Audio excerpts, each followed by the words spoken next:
నమస్కారం. సిటీ న్యూస్కి స్వాగతం. నాటి వార్తల్లోని ముఖ్యాంశాలు.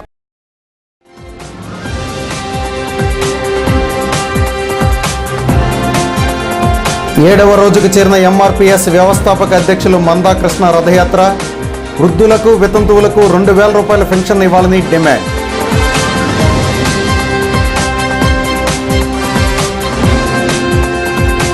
ఈ నెల 30వ తేదీన విడుదల కానున్న ఆర్బీఐ క్రెడిట్ పాలసీలు. సైడ్ బేస్లో ట్రేడ్ అయిన షేర్ మార్కెట్.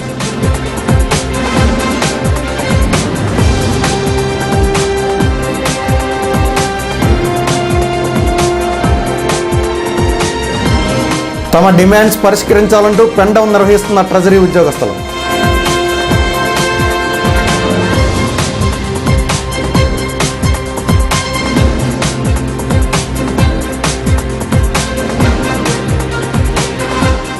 జంగారెడ్డిగూడెంలోని గోకుల తిరుమల పారిజాతగిరి పవిత్రోత్సవాల్లో భాగంగా పూజలు నిర్వహించిన ఆలయ ధర్మకర్తలు, సభ్యులు వీరవల్లి సోమేశ్వరరావు, రామతులసి దంపతులు.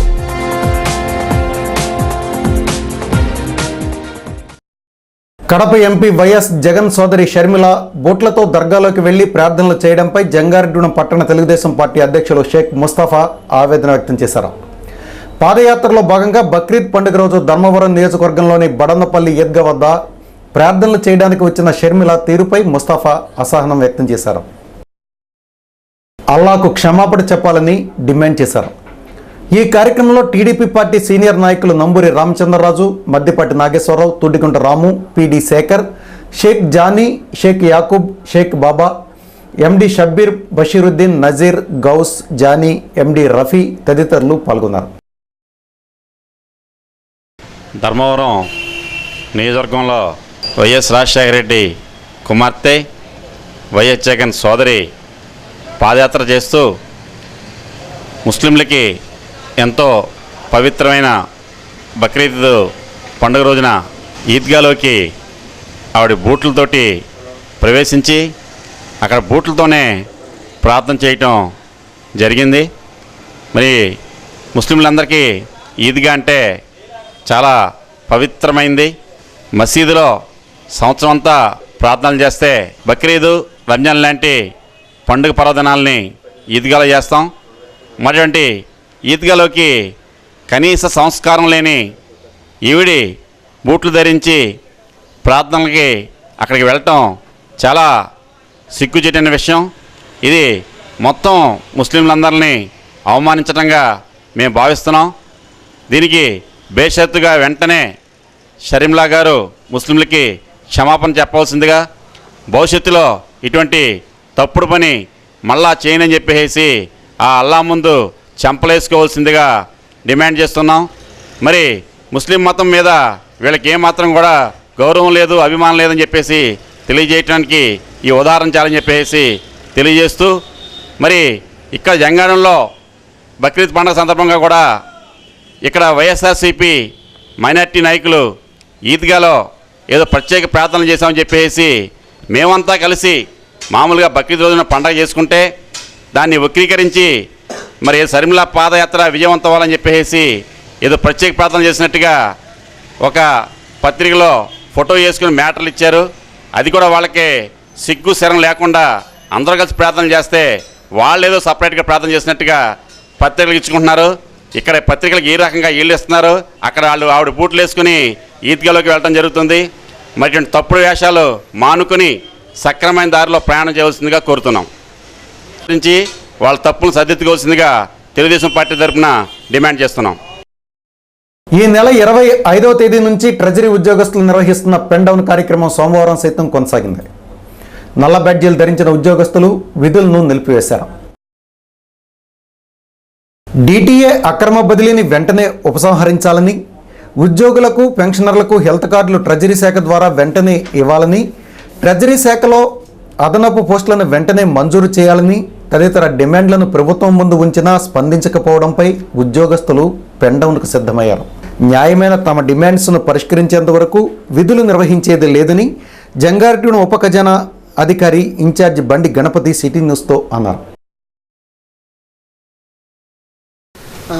దగ్గరగా 25/10/2012 నుండి 25/10/2012 నుండి మేము మా ట్రెజరీ ఉద్యోగుల కొన్ని సమస్యల నిమిత్తముగా పెన్ డౌన్ స్ట్రైకు 25/10/2012 నుంచి మొదలుపెట్టి ఇవాళ వరకు కొనసాగిస్తున్నాము. మా యొక్క డిమాండ్స్ ఏమిటంటే డిటిఏ నాగార్జున రెడ్డి గారిని, నిజాయితీపరుడైన డైరెక్టర్ గారిని బదిలీ చేసినందుకు గాను ఆయన బదిలీ చేయకూడదనే విషయం మీద ఒకటి. రెండవది, ఉద్యోగులకు మరియు పెన్షనర్లకి హెల్త్ కార్డులు ట్రెజరీ ప్యాకేజీ ద్వారానే ఇవ్వాలని. మూడవది, ట్రెజరీ శాఖలో అదనపు పోస్టులు చాలా కాలం నుంచి భర్తీ చేయకుండా ఉండిపోయినాయి, అవి ఫిలప్ చేయాలని. తర్వాత మార్చిలో కన్వీనియన్స్ అలవెన్స్ ఇదివరకు 50 రూపాయలు ఇచ్చేవారు, దాన్ని 300 రూపాయలకి పెంచాలని. తర్వాత ఇంటర్నల్ ఆడిట్ను ట్రెజరీ శాఖ అప్పగించాలని, మరియు హెచ్ఆర్ఎంఎస్ ప్యాకేజీని ట్రెజరీలోనే కొనసాగించాలని, మరియు అకౌంటెంట్ అనే డిజిగ్నేషన్ ఆడిటర్గా మార్చాలని, పార్ట్ టైం మసాజ్ జైలును వెంటనే రెగ్యులర్గా చేయాలని. ఈ డిమాండ్స్ని మేము జేఏసీ ద్వారా గవర్నమెంట్కి రిప్రజెంట్ చేయడం జరిగింది. వాళ్ళు 1-2 సార్లు చర్చలకు దఫాలుగా పిలిచారు. అవి చర్చలు ఫలించినందుకు గాను ఇంకా మేము స్ట్రైక్లో కొనసాగుతున్నాము. ప్రస్తుతము ఈ ట్రెజరీ శాఖ అందరికీ, ప్రభుత్వ ఉద్యోగులకి, ఇతర డిపార్ట్మెంట్ ఈ నెల 30వ తేదీన ఆర్బీఐ క్రెడిట్ పాలసీని ప్రవేశపెట్టనుండడంతో షేర్ మార్కెట్ సైడ్ బేస్లో ట్రేడ్ అవుతున్నాయి. సోమవారం నిఫ్టీ బొంబాయి స్టాక్ ఎక్స్చేంజ్లో కొద్దిపాటి లాభాలతో క్లోజ్ అయింది. ఆర్బీఐ క్రెడిట్ పాలసీ కారణంగా ఇన్వెస్టర్స్ ట్రేడ్కు దూరంగా ఉన్నారు. క్రెడిట్ పాలసీ విడుదలైన తర్వాత దాని ఫలితాలను బట్టి స్టాక్ మార్కెట్ వేగం పుంజుకునే అవకాశం ఉన్నట్లు నిపుణులు తెలియజేస్తున్నారు. ఓపెనింగ్లో 18,656 పాయింట్ల వద్ద ప్రారంభమైన మార్కెట్ 18,743కు చేరుకుని తరువాత 18,572కు పడి క్లోజింగ్ సమయంలో 18,639 పాయింట్ల వద్ద ముగిసింది. అదేవిధంగా 5,665 పాయింట్ల వద్ద ఓపెనింగ్తో మొదలైన నిఫ్టీ 5,675 పాయింట్లకు చేరుకుని ఒక దశలో 5,645 పాయింట్ల దిగువకు ట్రేడ్ అయి 5,665 పాయింట్ల వద్ద క్లోజ్ అయ్యి ప్రారంభ స్థానాన్ని చేరుకుంది. ప్రస్తుతం ఇన్వెస్టర్స్ ఆర్బీఐ క్రెడిట్ పాలసీపైనే దృష్టి పెట్టడంతో సోమవారం నామమాత్రంగా ట్రేడింగ్ జరిగినట్లు నిపుణులు చెబుతున్నారు. జంగారెడ్డిగూడెం మండలంలోని వేగవరం పిఎస్సిఎస్ కార్యాలయం భవనం ప్రారంభ సమావేశం అనంతరం అప్లాండ్ ఏజెన్సీ రాజకీయాలు హాట్ టాపిక్గా మారాయి. జిల్లాలోనే కాకుండా రాష్ట్ర వ్యాప్తంగా ఏజెన్సీ మెట్ట ప్రాంతాల గురించి చర్చలు జరుగుతున్నాయి. ఎవరు వైఎస్ఆర్సీపీలోకి వెళ్తారు, ఎవరు కాంగ్రెస్ పార్టీలో ఉంటారు అనే మీమాంస సర్వత్రా వినిపిస్తోంది. నాయకుల నిర్ణయాలు వైఎస్ఆర్సీపీ కాంగ్రెస్ పార్టీ కార్యకర్తలను, అభిమానులను ఉక్కిరిబిక్కిరి చేస్తున్నాయి. ఎవరు ఎటు వెళ్లాలో తేల్చుకోలేకపోతున్నారు. ఎక్కడైనా ప్రభుత్వేతర కార్యక్రమాలకు నాయకులు హాజరైతే ఎవరికి తోచిన విధంగా వారు అభిప్రాయాలు చెప్పడానికి ఒక అడుగు వెనక్కి వేస్తున్నారు. ఏం మాట్లాడితే ఏం ముంచుకొస్తుందో అని కొంతమందిలో గుబులు పుట్టుకొస్తోంది. కాంగ్రెస్ పార్టీలోనే కొనసాగాలా, వైఎస్ఆర్ కాంగ్రెస్ పార్టీ తీర్థం పుచ్చుకోవాలా అనే ఆలోచనలో ఉన్నత శ్రేణి నాయకుల నుంచి సామాన్య కార్యకర్తలు సైతం తర్జన భర్జనలు పడుతున్నారు. పెద్ద స్థాయి నాయకులు వలసలు వెళితే పార్టీని నమ్ముకున్న ద్వితీయ శ్రేణి నాయకులు, కార్యకర్తలు ఏం చేస్తారోనని సర్వత్రా ఉత్కంఠత నెలకొంది. ఏలూరు ఎంపీ కావూరి సాంబశివరావును కేంద్ర మంత్రివర్గంలోకి తీసుకోవాలంటూ జంగారెడ్డిగూడెం మండలం వేగవరం కాంగ్రెస్ పార్టీ నాయకులు కోరారు. ఈ సందర్భంగా ఒక పత్రికా ప్రకటన విడుదల చేశారు. 5 సార్లు పార్లమెంటు సభ్యులుగా ఎన్నికై సమైక్యాంధ్ర ఉద్యమం కోసం పార్లమెంట్లో శంఖారావం పూరించిన మహోన్నత వ్యక్తి కావూరి సాంబశివరావుని కేంద్ర మంత్రివర్గంలో తీసుకోవాలని డిమాండ్ చేశారు. పత్రికా ప్రకటన విడుదల చేసిన వారిలో కాంగ్రెస్ పార్టీ వేగవరం గ్రామ అధ్యక్షులు ఆలపాటి సత్యనారాయణ, కాంగ్రెస్ పార్టీ అధ్యక్షులు గంటా వెంకటరామకృష్ణ, పార్టీ కార్యదర్శి మోటేపల్లి నాగరాజు, మాజీ సర్పంచ్ యాదాల ధర్మరాజు, పార్టీ సభ్యులు అట్లూరి శ్రీనివాసరావు తదితరులు ఉన్నారు. ఎంఆర్పీఎస్ వ్యవస్థాపక అధ్యక్షులు మందా కృష్ణ రథయాత్ర సోమవారం సాయంత్రం జంగారెడ్డిగూడెం చేరుకుంది. 7 రోజులుగా నిర్వహిస్తున్న రథయాత్రకు విశేష స్పందన లభిస్తోంది. జంగారెడ్డిగూడెంలోని సీతారామ కాలక్షేప కళ్యాణ మండపం నందు ఎంఆర్పీఎస్ చింతలపూడి నియోజకవర్గ అధ్యక్షులు లాగు యోహన్ అధ్యక్షత నిర్వహించిన వితంతువులు వృద్ధుల సమావేశానికి మందాకృష్ణ ముఖ్య అతిథిగా హాజరయ్యారు. కృష్ణ చేపడుతున్న రథయాత్రకు తెలుగుదేశం పార్టీ మద్దతు తెలిపింది. ఈ సందర్భంగా మందాకృష్ణను టీడీపీ, ఎంఆర్పీఎస్ వితంతువులు, వికలాంగులు పూలదండలతో ఘనంగా సన్మానించారు. ఈ కార్యక్రమంలో మండల అధ్యక్షులు తొమ్మండ్రు వెంకటేశ్వరరావు, పట్టణ అధ్యక్షులు శ్రీనివాస్, రాష్ట్ర నాయకులు వెసంపల్లి సిద్ధు, కార్యకర్తలు ప్రసాద్, సత్యనారాయణ, మంగరాజు, శివ, సత్యవతి తదితరులు పాల్గొన్నారు. టీడీపీ అర్బన్ రూరల్ అధ్యక్షులు షేక్ ముస్తాఫా, దల్లి కృష్ణారెడ్డి, తెలుగు యువత జిల్లా అధ్యక్షులు పెనుమర్తి రామ్కుమార్, తూటిగుంట దుర్గారావు, బొబ్బర రాజపాల్ కుమార్, పెసరగంటి జయరాజు తదితరులు కృష్ణను కలిసి మద్దతు ప్రకటించారు. పొరుగు రాష్ట్రాల్లో వృద్ధులకు, వితంతువులకు కేంద్ర ప్రభుత్వం నెలకు 200 రూపాయలు పెన్షన్ ఇస్తే ఆ నగదుకు మరికొంత నగదు వెచ్చించి రాష్ట్ర ప్రభుత్వాలు పెద్ద మొత్తంలో నగదును జమ చేస్తున్నాయని తెలియజేశారు. మన రాష్ట్రంలో మాత్రం వితంతువులకు, వికలాంగులకు తక్కువగానే పెన్షన్ ఇవ్వడంపై ఆయన ఆవేదన వ్యక్తం చేశారు. హైదరాబాద్కు వచ్చిన చిన్న పిల్లలకే కాదు, పిల్లలకు, పెద్దలకు, పేదోళ్ళందరికీ గుండె జబ్బులున్నా, ఏ జబ్బులున్నా వాళ్ళందరికీ ప్రైవేట్ ఆసుపత్రికి తీసుకెళ్లి ఆపరేషన్ చేయించే బాధ్యత గవర్నమెంట్ది. అందుకే ఖర్చు గవర్నమెంట్ పెడుతుంది. అందుకు ఒక పథకం తీసుకొస్తామన్నాడు. ఆ తీసుకొస్తామన్న పథకమే ఆరోగ్యశ్రీ పథకం అయిపోయిందనే విషయం మీరు మర్చిపోతుంది. ఈరోజు మీ దగ్గర ఏ ఆరోగ్యశ్రీ కార్డు అయితే ఉన్నదో ఆ ఆరోగ్యశ్రీ కార్డు రావడానికి అది ఉద్యమ కారణం అనేసి మీరు మర్చిపోద్దని సార్ నేను కోరుతున్నాను. నేను కిషన్ రెడ్డి అనేటైనా బీజేపీ అధ్యక్షుడు, కిషన్ రెడ్డి అనేటైనా పోయినా ఆయన లేచి నిలబడి నా చేతులు పట్టుకొని ఒక మాట అన్నాడు, కృష్ణ ఆ రోజు నువ్వు చిన్నపిల్లల కోసం పోరాటం చేసినప్పుడు నిన్ను నేను అపార్థం చేసుకొని నేను బెదిరించాను, నిన్ను ఇబ్బంది పెట్టాను, కానీ ఆ రోజు నువ్వు నడపడం వల్లనే ఈ రోజు నేను ఆరోగ్యశ్రీ పథకం పెట్టిన కృష్ణ అని చెప్పి స్వయాన రాజశేఖర్ గారు ఒప్పుకున్నాడు. ఆ విధంగా రాజశేఖర్ గారే చెప్పేశారు. అంతేకాకుండా చనిపోవడానికి 20 రోజుల ముందు, రాజశేఖర్ గారు చనిపోవడానికి 20 రోజుల ముందు నిండు శాసనసభలో రాజశేఖర్ గారు ఆరోగ్యశ్రీ పథకం మీద ఏమన్నాడంటే, నేను ముఖ్యమంత్రి అయినాక ప్రపంచంలో ఎక్కడ లేని పేదలకు ఉచిత ఆరోగ్యశ్రీ పథకాన్ని పెడతానని చెప్పి నేను ఊహించలేదు. ఎందుకంటే నేను ఎమ్మెల్యేగా, ఎంపీగా, మంత్రిగా 30 ఏళ్ల పాటు ఉన్నాను, కానీ నాకు ఇట్లాంటి ఆలోచన ఎన్నడూ రాలేదు. నాకు ఇట్లాంటి ఆలోచన వచ్చి ఒక గొప్ప పథకం పెట్టానంటే 2004లో ఎంఆర్పిఎస్ వాళ్ళు నడిపిన ఉద్యమ ఫలితమే నేను ఆరోగ్యశ్రీ పథకం పెట్టినని చెప్పి స్వయాన అసెంబ్లీలో ఒప్పుకున్నాడు రాజశేఖర్. హైదరాబాద్లో మార్చి 2008 మార్చి 13, 14 తారీఖు నాడు నేను ఆమోదం చేస్తే అప్పుడు రాజశేఖర్ గారు దిగొచ్చి 500 రూపాయలు పెన్షన్ పెంచడం జరిగింది. ఆ 500 వాళ్ళ వికలాంగులకు అందుబాటులోకి వచ్చిననేసి కూడా మీరు మర్చిపోద్దని సైన్యం కోరుతున్నాను. వాస్తవానికి అంతకుముందు వికలాంగులకైనా, వృద్ధులకైనా, వితంతులకైనా 200 పెన్షన్ ఉండేది. కానీ వృద్ధులకు, వితంతులకు అట్లనే ఉన్నాయి 200, వికలాంగులకు మాత్రం 500 పెరిగినాయి. కారణం ఏంటంటే వికలాంగుల కోసం ఉద్యమం చేశాం కాబట్టి 500 పెరిగినాయనేసి కూడా మీరు మర్చిపోద్దని సైన్యం కోరుతున్నాను. మీ దగ్గర కంటే ముందు ఒక నెల రోజుల క్రితం నేను మళ్ళీ వికలాంగుల కోసం మళ్ళీ దీక్ష చేశాను. నెల తిరగక ముందే మళ్ళీ మీ దగ్గరికి రావచ్చాను. నేను పోయిన సెప్టెంబర్లో నేను దీక్ష చేశాను.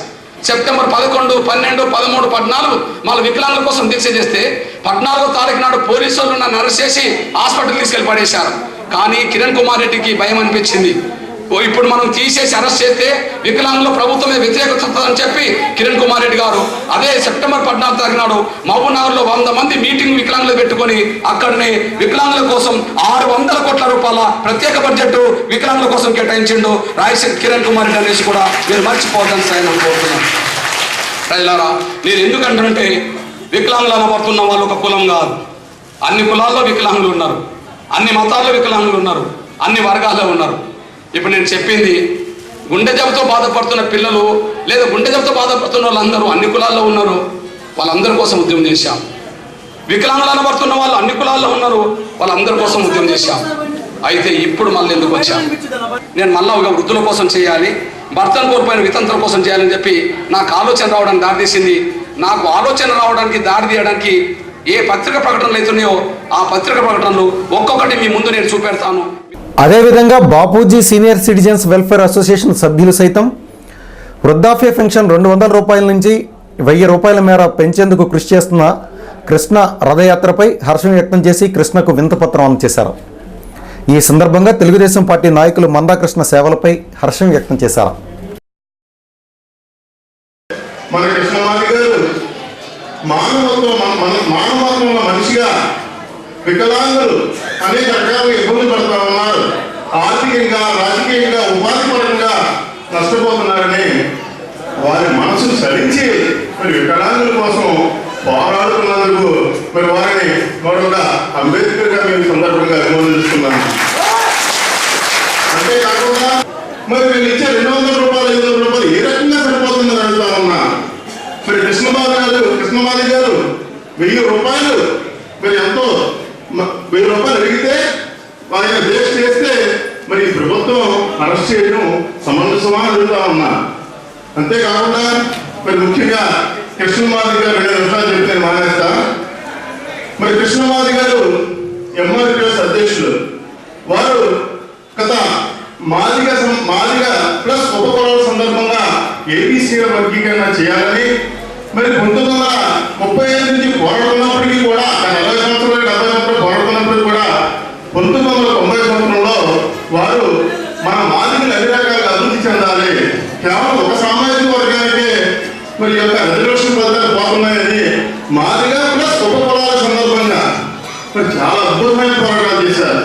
చంద్రబాబు నాయుడు గారి అధికారంలో ఉండగా ఏంటి కృష్ణమాది గారు ఈ రోడ్డు ఏంటి, ఈ ఎక్కడ ఏంటి, ఈ దండాలు ఏంటి, ఈ ఇబ్బందులు ఏంటి, చాలా ఇబ్బందులు పెట్టేస్తున్నాడు, మనం ఎస్సీకి ఏం అన్యాయం చేసామని చంద్రబాబు నాయుడు అధికారంలో ఉన్నప్పుడు ఆయన చాలా సమీక్ష చేసుకున్నాడు.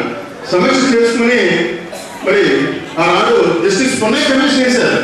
ఎందుకే బాబా ఎస్సీ కోసం ఆ కృష్ణమాది గారు చాలా కష్టపడుతున్నాడు, ఏంటి నాకు అర్థం కావడం నాకు ఈ కులాలేంటి గొడవ అడిగినప్పుడు మరి ఆనాడు జస్టిస్ పొన్నయ్య కమిషన్ లో మరి రెడ్డి గారు తీర్పిచ్చింది. కృష్ణమాది గారు మాదిగా ప్లస్ ఉపకులాల కోసం పోరాడుతున్న సమంజసం అని మన నాడు జస్టిస్ పొన్నయ్య అధికారిగా ప్రకటించింది. చెంగారెడ్డిగూడెంలోని గోకుల తిరుమల పారిజాతగిరి ఆలయంలో పవిత్రోత్సవాలు రమణీయభరితంగా నిర్వహిస్తున్నారు. సాంప్రదాయ పద్ధతిలో శాస్త్రోక్తంగా నిర్వహిస్తున్న పవిత్రోత్సవాల్లో భాగంగా సోమవారం స్వామివారికి ప్రత్యేక పూజా కార్యక్రమాలు నిర్వహించారు. శ్రీ గోదా పద్మావతి సమేత శ్రీ వెంకటేశ్వర స్వామి వారికి పరివార దేవతలకు, శిఖరములకు, ధ్వజస్తంభములకు పవిత్రమాలను అలంకరించారు. ఆనంద కర్పూర నీరాజన మంత్ర పుష్పాలతో దేవతామూర్తులు దర్శనమిచ్చారు. ఆలయ అర్చకులు నల్లూరి రవికుమారాచార్యులు, ఋషి అగ్నిహోత్రం కుమారాచార్యులు ప్రత్యేక పూజలు చేశారు. ఆలయ ధర్మకర్తల మండలి సభ్యులు వీరవల్లి సోమేశ్వరరావు, రామతులసి దంపతులు ఉభయదారుగా వ్యవహరించారు. ఈ కార్యక్రమంలో ఆలయ చైర్పర్సన్ వందరపు సాయిబాల పద్మ, కార్యనిర్వహణాధికారి పెనుమస్తి విశ్వనాథరాజు, ధర్మకర్తల మండలి సభ్యులు కోమలి శ్రీధర్, పాటిబండ సుదర్శన్ రావు, అభివృద్ధి కమిటీ సభ్యులు కాది బాలకృష్ణారెడ్డి, దండు ధనరాజు, రెడ్డి రంగప్రసాద్ తదితరులు పాల్గొన్నారు.